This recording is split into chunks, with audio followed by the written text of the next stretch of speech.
Hi, this is George from Point Blank Range, and I'm going to be shooting today one of my favorite guns. This is one of my personal guns. This is a Springfield 1911 GI model. Let's see how it shoots.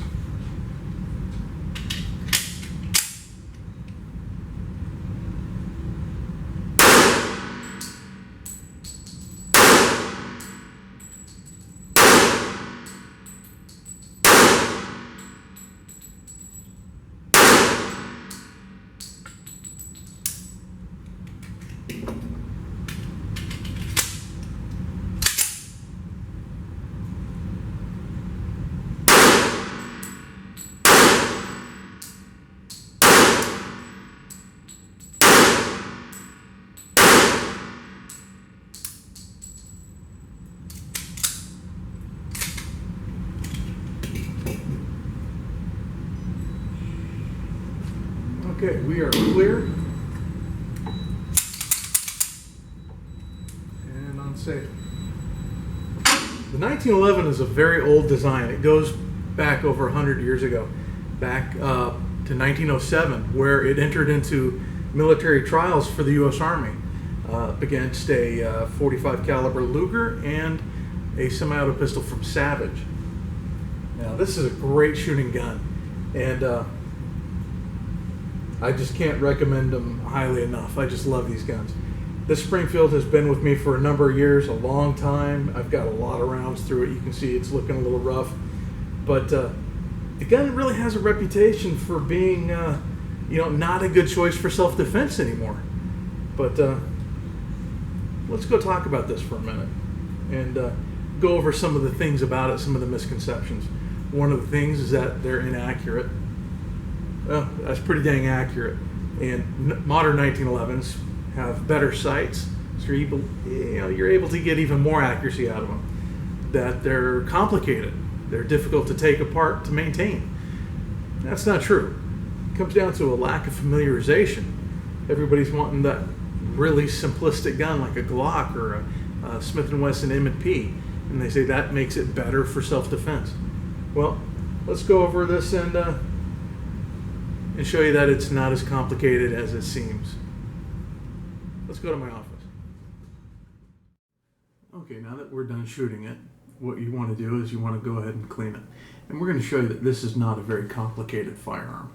It's got two extra parts that other pistols, common pistols like Glocks and XDs and M&Ps don't have, namely a bushing and a spring cap. But let's take a look at this. So we're clear.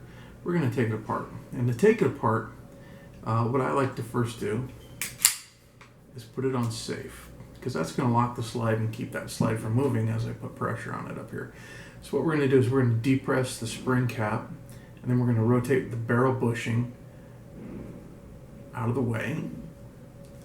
Now this is a part where you can very easily shoot that spring cap across the room. So what I like to do when I get to this point is move my hand up over it to make sure nothing gets out of the way. And we're going to pull that right off. That's just going to slide right out, and we're going to take that spring out.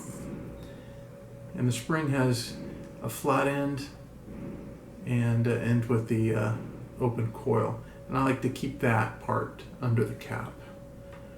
Okay, now that we've done that, we're going to rotate that barrel bushing out of the way again over here, and we're just going to lift it straight out, just like that.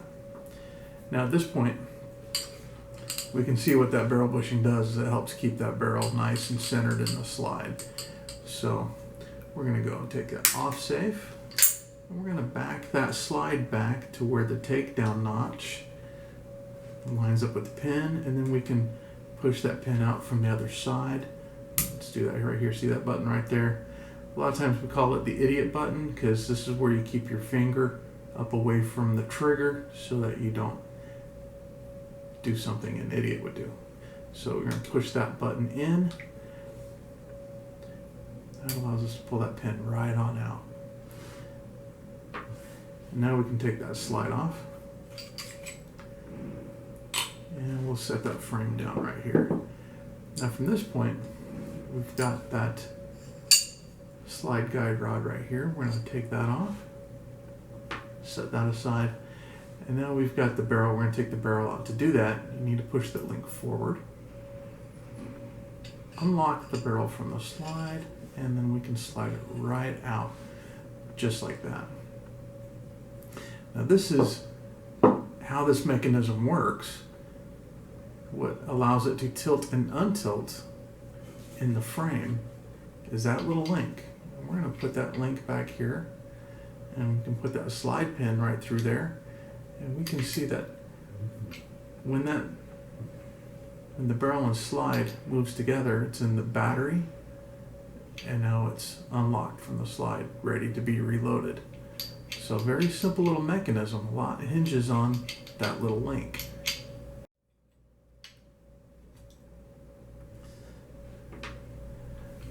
So we're going to take this part, take that back out. Okay. Now, another thing that we notice on the 1911 is that the frame rails are very long, so you've got a nice solid foundation for that gun for a slide to operate on. That stability really helps lend a lot to the accuracy. Another thing that lends a lot to the accuracy, what I mentioned before, is this barrel bushing.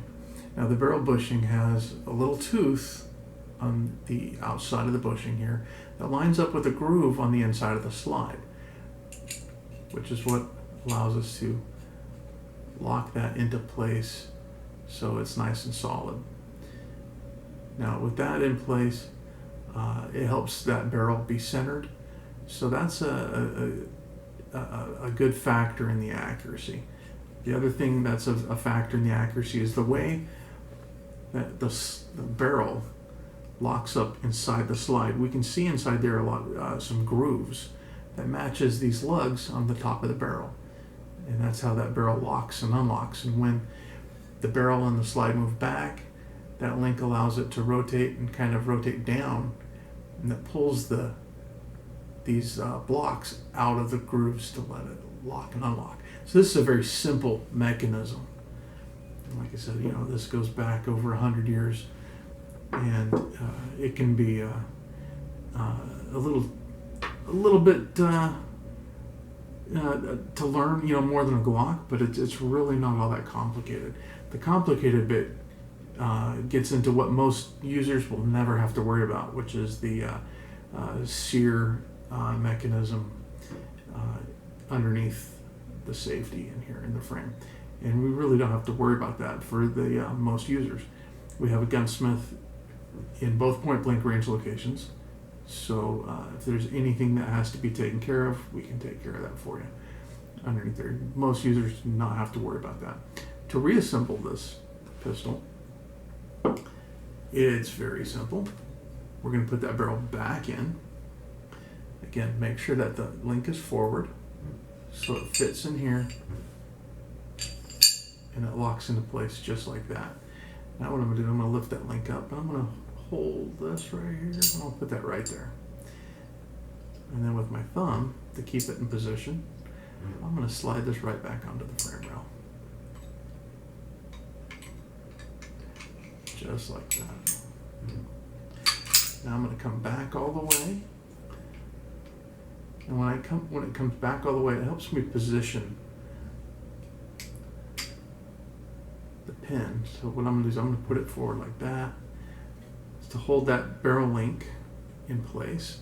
Now I'm going to position that notch right above where my takedown pin is going to be. So be very careful not to scratch your frame or slide. So I'm going to kind of lift it and rotate it into position and then snap it into place thusly.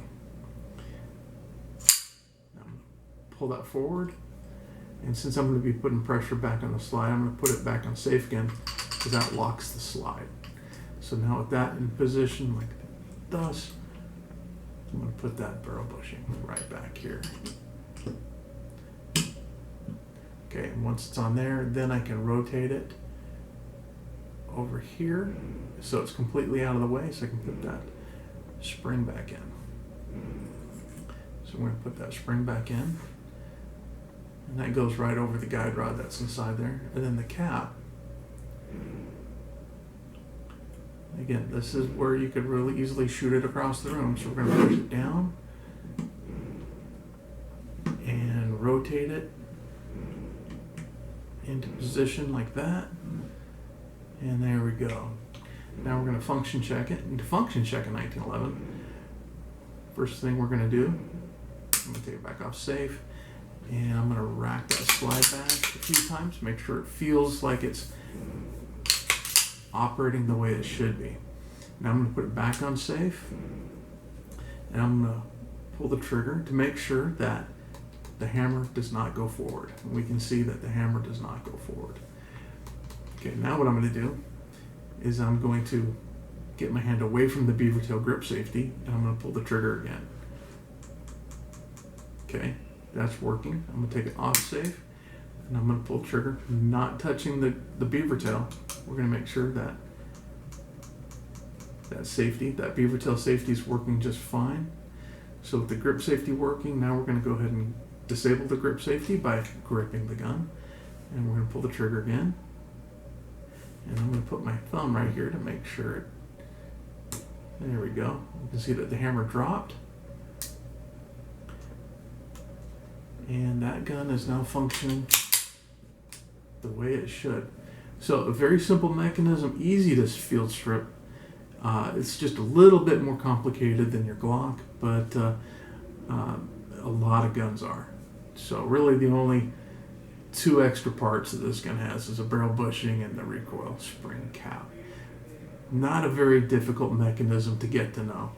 And when you get to know it, you start to take pleasure in it. You understand the simplicity, you understand the unique functions of the mechanics, and then it's fun to take it apart and clean it. And that's something that a 1911 owner really likes to do. Once you've done that, you can wipe it down, clean it however you want to clean it. Now, when you disassemble the 1911 and you're taking those parts out to clean, take time to examine it to make sure everything on there is okay. And if everything's good to go, you reassemble it nice and clean and re-lubed. It's just a joy and a great satisfaction to own a fine 1911. And again, this guy here has been with me for a long number of years and has shot more rounds than I cared to think about. It's been a great companion for me, and I still do not know what this gun looks like jammed. So a very reliable gun when it's been maintained.